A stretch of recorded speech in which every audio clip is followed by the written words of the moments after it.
প্রথমে আমরা দেখে নেব বিশেষ ধরনের এক ফরম্যাটের ইন্টিগ্রেশন কি হয়। তাহলে আমরা প্রথমে কি দেখব, একটা ফরম্যাট দেখব। আচ্ছা, ফরম্যাটটা কেমন? ফরম্যাটটা হলো এমন, যদি এমন একটি ফাংশন হয় যে ফাংশনটির ফরম্যাটটি আমরা এখন যে ফরম্যাটটি দেখব সেই ফরম্যাটের সাথে মেলে, সেই ক্ষেত্রে ওই ফাংশনটির আমরা ইন্টিগ্রেশন কি করব বা কিভাবে করব। বিষয়টা হচ্ছে এমন, দেখা গেল যে আমাদের একটা ফাংশন ইন্টিগ্রেশন করতে দেওয়া হলো, যেটা কিনা হচ্ছে এই ফরম্যাটে, অর্থাৎ 1/√a² - x²। এটা কি 1/√a² - x²। কোনো ফাংশন যদি এই ফরম্যাটের হয়, আচ্ছা, তার আগে আমাদের জানতে হবে এটা আসলে কি। এইটা হচ্ছে ধ্রুবক। এইটা কি? এই হচ্ছে একটা ধ্রুবক। তাহলে ফরম্যাটটা কি দেওয়া হলো? 1/√ধ্রুবক² - x²। আর x এটা তো আমরা জানি চলক। চলকটা x এর জায়গায় অন্য কিছু হতে পারে, সেটা আমরা গাণিতিক ক্যালকুলেশন করার সময় দেখব। তা প্রথমে আমরা এইটুকু বিষয় বোঝার চেষ্টা করি, যদি এমন একটি ফাংশন হয় যেটা থাকে 1/√a² - x², এই ফরম্যাটে থাকে, সেই ক্ষেত্রে এই ফাংশনটির বা এই ফরম্যাট বিশিষ্ট ফাংশনটির ইন্টিগ্রেশন কি হবে। আচ্ছা, আর এখানে a² মানে কি? ধ্রুবক স্কয়ার। এ মানে আমরা বুঝবো হচ্ছে ধ্রুবক। সেই ক্ষেত্রে এই ফরম্যাটের ইন্টিগ্রেশন হয় sin ইনভার্স x/a + c। এই ক্ষেত্রে আমাদের ফাংশনটি ইন্টিগ্রেশন কি হবে? হবে হচ্ছে sin ইনভার্স x/a + c। আর এখানে x মানে তো আমরা জানি এটা দ্বারা চলক বোঝায়, আর এ মানে হচ্ছে এখানে ধ্রুবক বোঝানো হচ্ছে। তাহলে এ মানে হচ্ছে ধ্রুবক, অর্থাৎ sin ইনভার্স চলক ধ্রুবক + c। এখন যদি এমন হয় যে এই ধ্রুবকটা যদি 1 হয়, ধ্রুবকটা কি হয়? 1 হয়, অর্থাৎ a 1 হলে, এর মান 1 হলে বা ধ্রুবকটা 1 হলে, সেই ক্ষেত্রে ওই ফাংশনটির ইন্টিগ্রেশন কি হবে। আচ্ছা, আমরা দেখি dx √1 - x²। এই ফাংশনটির বা এই ফরম্যাটের ফাংশনের ইন্টিগ্রেশন কি হবে। আচ্ছা, তাহলে এখানে কি এর মান কি? 1। এর মান হচ্ছে 1। সুতরাং আমরা চাইলে এই ফরম্যাটের সাথে মিলে লিখতে পারি। এই ফরম্যাটের সাথে যদি এই ফাংশনটির ফরম্যাটটা আমরা মিলাই লিখি বা মিল করে লিখি, তাহলে আমরা লিখতে পারবো এইভাবে, না যে dx √1² - x², এইভাবে কিন্তু লেখা যাবে। অর্থাৎ এটা কিন্তু ধ্রুবক স্কয়ার হলো, অর্থাৎ এখানে a মানে হচ্ছে 1। সেই ক্ষেত্রে হবে sin ইনভার্স x/1। এখানে ধ্রুবক a নয়, এখানে ধ্রুবক হচ্ছে 1। তাহলে x/1 + c, অর্থাৎ sin ইনভার্স x + c। তাহলে কি হচ্ছে? sin inverse x + c। সুতরাং আমরা এই ফাংশনটি ইন্টিগ্রেশন সরাসরি আমরা লিখতে পারবো sin ইনভার্স x + c। আমরা কিন্তু এটা সরাসরি লিখে দিতে পারবো। আমরা যদি এই ফরম্যাটটার সাথে মিল করে আমরা দাঁড় করাই, সেক্ষেত্রে কিন্তু dx √1 - s², এই ফরম্যাট বিশিষ্ট ফাংশনের ইন্টিগ্রেশন হবে sin ইনভার্স x + c। আর আরেকটি বিষয় যদি আমরা খেয়াল করি, তাহলে বিষয়টা আরেকটু আমরা ভালো বুঝবো, যে আমরা যদি এখানে প্রতি অন্তরজ ধারণা ব্যবহার করি, তারপরে কিন্তু মানে আমাদের এই ফরম্যাট বিশিষ্ট কোন ফরম্যাট? এই যে দ্বিতীয় যে ফরম্যাটটি আমরা লিখলাম, এই ফরম্যাট ফাংশনের ইন্টিগ্রেশনের ধারণা পাওয়া যায়। কি হবে? আমরা জানি যে sin ইনভার্স x এর ডিফারেন্সিয়েশন হয় হচ্ছে 1/√1 - x²। এটা হচ্ছে sin ইনভার্স x এর ডিফারেন্সিয়েশন। তাহলে প্রতি অন্তরজের ধারণা ব্যবহার করলে কি হবে, এই অংশটুকুর বা এই ফাংশনটির ইন্টিগ্রেশন হবে, ডিফারেন্সিয়েশনের ইন্টিগ্রেশন হবে sin ইনভার্স x। আর যে কোনো ধ্রুবকের ডিফারেন্সিয়েশন শূন্য হয়, আর শূন্যের ইন্টিগ্রেশন কি হবে, যে কোনো ধ্রুবক অর্থাৎ c হয়। তাহলে আমরা প্রতি অন্তরজের ধারণা ব্যবহার করলেও এই ফর্ম মানে sin inverse x plus c পাচ্ছি। আর যদি আমরা এই যে ফরম্যাটটি ব্যবহার করি সেই ক্ষেত্রে কিন্তু আমরা sin inverse x plus c পাচ্ছি। তাহলে এইটা গেল আমাদের এই ফরম্যাট বিশিষ্ট ফাংশনের ইন্টিগ্রেশনের ধারণা। এখন আমরা আজকে দুটি গাণিতিক সমস্যার সমাধান করব, আর এই ফরম্যাটটা ব্যবহার করার মাধ্যমে আর প্রয়োজন বোধে আমরা ব্যবহার করব হচ্ছে প্রতিস্থাপন পদ্ধতি। তাহলে দেখি এখন আজকে আমাদের গাণিতিক সমস্যার ধরন বা কি ধরনের। এখানে দেওয়া আছে নির্ণয় করো, এক নম্বরে যেটা দেওয়া আছে integration sin dx divided by 5 minus dx divided by root over 5 minus 4x square. আর দুই নম্বরে আছে integration sin x square dx divided by root over 1 minus x to the power 6। তাহলে এই গাণিতিক সমস্যার সমাধান আমরা করব। এখানে যে আমরা ফরম্যাট নিয়ে আলোচনা করলাম, এই ফরম্যাটের ধারণা ব্যবহার করে আর প্রয়োজন বোধে আমরা আরেকটি ধারণা ব্যবহার করব, সেটা হচ্ছে প্রতিস্থাপন পদ্ধতি। এখন আমরা এক নম্বর গাণিতিক সমস্যার সমাধানটা করতে পারি। তাহলে সমাধান এটা কত নম্বর হবে, এক নং গাণিতিক সমস্যার সমাধান। প্রথমে আমরা প্রশ্নে যা উল্লেখ করা আছে সেটা লিখে নিব। এখানে আমাদের আছে হচ্ছে ইন্টিগ্রেশনের সাইন আমরা দিলাম, তারপরে আছে হলো dx divided by root over 5 minus 4x square. এখন কথা হচ্ছে এই যে আমাদের ফরম্যাটটি, এই ফরম্যাটটি আমরা প্রথমে যে আমরা যে ফরম্যাটটি লিখছি সেটা হচ্ছে কি ইন্টিগ্রেশনের সাইন দিলাম dx divided by root over a square minus x square. এই ফরম্যাটের সাথে আমরা মিলায় নেওয়ার চেষ্টা করব। যদি মিলে যায় তাহলে আমরা খুব সহজে এই ফরম্যাটের ধারণা বা এই ফরম্যাট বিশিষ্ট ফাংশনের ধারণা ইন্টিগ্রেশন নির্ণয় করার ধারণা ব্যবহার করে আমরা খুব সহজে ইন্টিগ্রেশনটা করে ফেলতে পারবো। এখন দেখি এখানে কি আছে, ধ্রুবক স্কয়ার মাইনাস এক্স স্কয়ার। আচ্ছা ধ্রুবক, এই মানে তো ধ্রুবক, এটা যে কোনো ধ্রুবক, তাই এটা কোনো সমস্যা নাই। 5 যে কোনো ধ্রুবক, তাহলে আমরা অনায়াসে 5 থেকে এই যে ধ্রুবক স্কয়ার এই ফরম্যাটটা দাঁড়াতে পারবো। কিন্তু এখানে আছে মাইনাস এক্স স্কয়ার, খেয়াল করি, কিন্তু এখানে আছে মাইনাস 4x স্কয়ার। তাহলে এই 4টা থাকা যাবে না। এখানে -1, অর্থাৎ এখানে আমরা জানি এখানে মাইনাস এক্স স্কয়ার মানে হলো শক হলো -1, এখানে এক্স স্কয়ারের শক -1, সমস্যা নাই, আমাদের ফর্মুলার সাথে মিলে যায়। কিন্তু এখানে কি আছে, এখানে এক্স স্কয়ারের শক আছে -4। তাহলে আমরা কিন্তু এই ফর্মুলার সাথে হুবহু মিল পেলাম না, তাহলে আমাদের মিল করে নিতে হবে। আমি সেটা কিভাবে করব, আমরা এই ক্ষেত্রে যেটা করব 4 কমন নিব। 4 কমন নিলেই কিন্তু এখানে -1 হয়ে যাবে, অর্থাৎ x স্কয়ারের সব -1 হবে। আর এটা তো যে কোনো ধ্রুবক, 4 কমন নিতে যাই হোক না কেন যে কোনো ধ্রুবক তো যে কোনো ধ্রুবকই হবে। তাহলে আমরা এখন দাঁড় করাই ইন্টিগ্রেশন sin, তারপর হচ্ছে dx রুট ওভার, আমরা কমন নেব কি 4। তাহলে আমরা এখানে 4 কমন নিলাম। আমরা তো বলি কমন নেওয়া, আসলে বিষয়টা কি, বিষয়টা হচ্ছে এমন যে এখানে যে আমরা সংখ্যাটা লিখব সেটা দ্বারা আমরা কি করব, এই রাশিটির যতগুলো পদ থাকবে সবগুলোই করব ভাগ। যেমন আমরা আলাদাভাবে দেখি 5 মাইনাস 4x স্কয়ার, এই যে রুট ওভারের ভিতরে কিন্তু এই রাশিটি আছে 5 মাইনাস 4x স্কয়ার। আর এখানে আমরা কমন নিচ্ছি কি 4, সুতরাং আমরা কি করব 4 দিয়ে প্রথম পদটিকে ভাগ করব, 4 দিয়ে কি করব প্রথম পদটিকে ভাগ করব, তাহলে হচ্ছে 5/4 মাইনাস, আর 4 দিয়ে দ্বিতীয় পদটিকেও ভাগ করব, সেই ক্ষেত্রে হবে x স্কয়ার,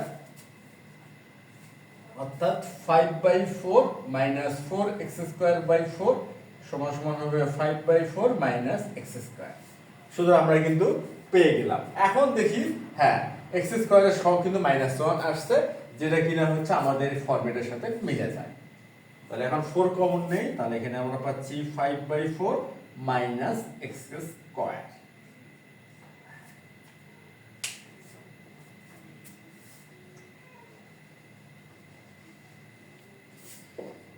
এখন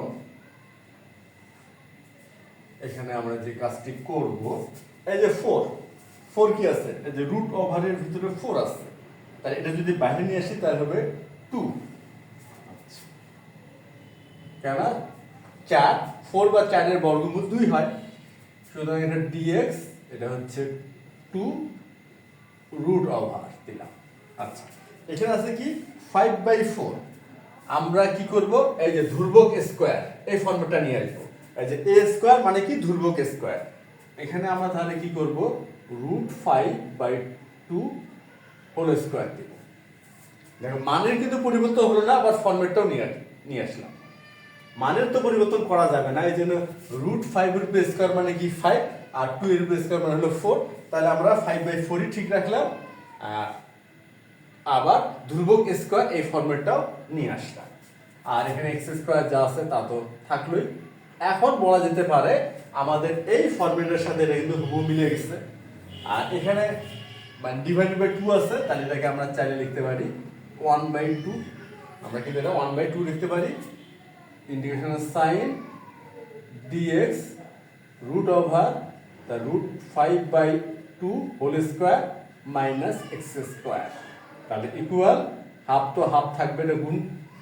আর এখন আমরা করতে পারি কি সাইন ইনভার্স x/a, a মানে কি ধ্রুবক, আর এখানে ধ্রুবক কি √5/2, সুতরাং আমরা লিখতে পারি সাইন ইনভার্স, ফার্স্ট ব্র্যাকেট ব্যবহার করি বোঝার সুবিধার্থে, x/ধ্রুবক মানে হচ্ছে √5/2 আর হচ্ছে প্লাস সি, আমাদের কিন্তু হয়ে গেল, মানে মূল কাজটা আমরা করে ফেললাম। এই যে sine inverse x/a plus C, আর x হলো তো চলক, আর a মানে কি ধ্রুবক, এখানে ধ্রুবক কি √5/2, √5/2 হচ্ছে ধ্রুবক, অর্থাৎ এখানে a মানে হচ্ছে √5/2, সুতরাং a এর স্থানে আমরা লিখলাম √5/2, আর এখানে প্লাস সি, আর চলক এখানে x ছিল, আমরা x লিখলাম।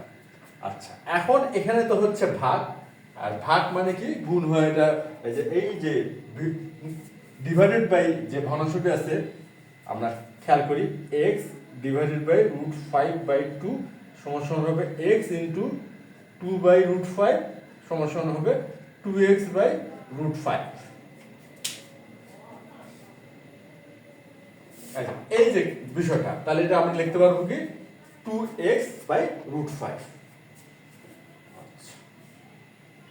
তাহলে এখন আমরা এটা লিখে ফেলি 1/2 সাইন ইনভার্স, ফার্স্ট ব্র্যাকেট ব্যবহার করলাম 2x/√5 প্লাস সি। আমাদের 1 নং গাণিতিক সমস্যার সমাধানটা কিন্তু আমরা করে ফেললাম। আশা করি এই 1 নং গাণিতিক সমস্যার সমাধানটা ঠিকমতোই বোঝা গেছে। এখন আমরা শুরু করব হচ্ছে 2 নং গাণিতিক সমস্যার সমাধান।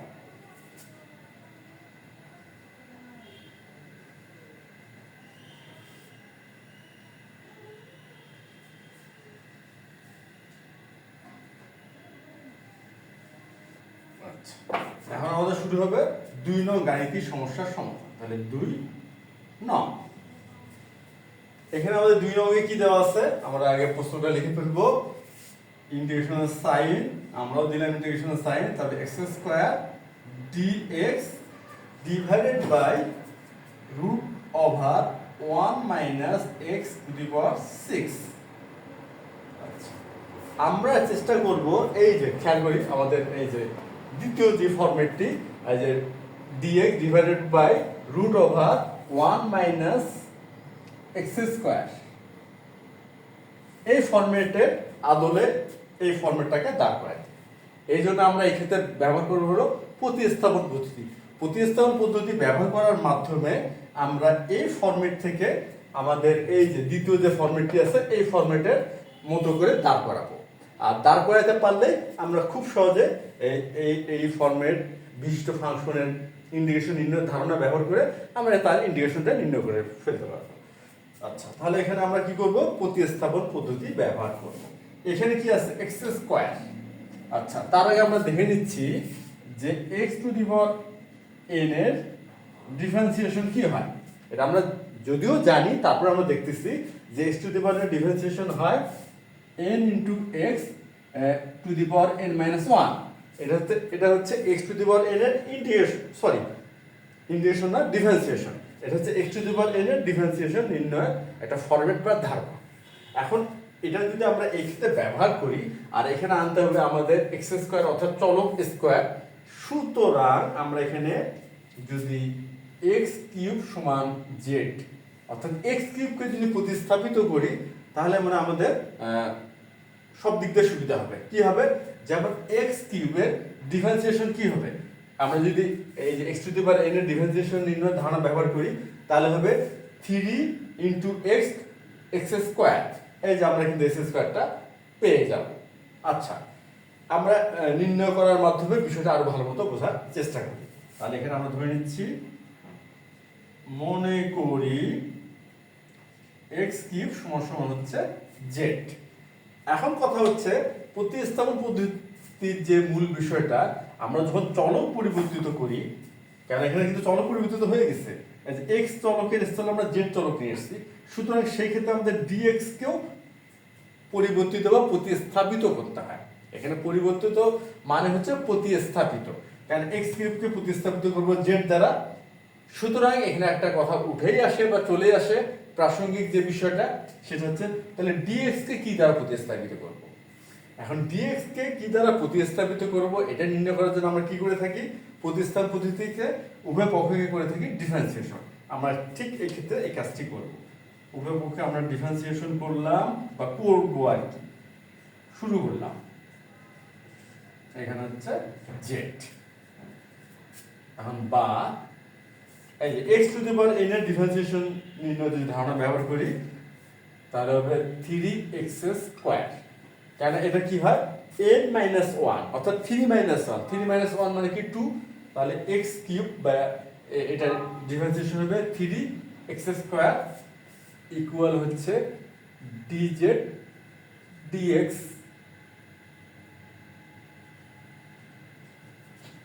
তাহলে অতএব এক্স স্কয়ার, এই যে dx টা আসলো, আর এটা কি হবে 3, মানে হচ্ছে এই পাশে আসলে হবে, সাইড চেঞ্জ করলে কি হয়, বাম পক্ষে যদি গুণ আছে তাহলে ডান পক্ষে যা হবে ভাগ, তাহলে অর্থাৎ 1/3 dz। আমরা কিন্তু পেয়ে গেলাম যে এক্স স্কয়ার dx প্রতিস্থাপিত হবে 1/3 dz দ্বারা, যদি আমরা এক্স কিউবকে প্রতিস্থাপিত করি জেড দ্বারা। তাহলে এখন আমরা প্রতিস্থাপনের কাজটা করে ফেলি।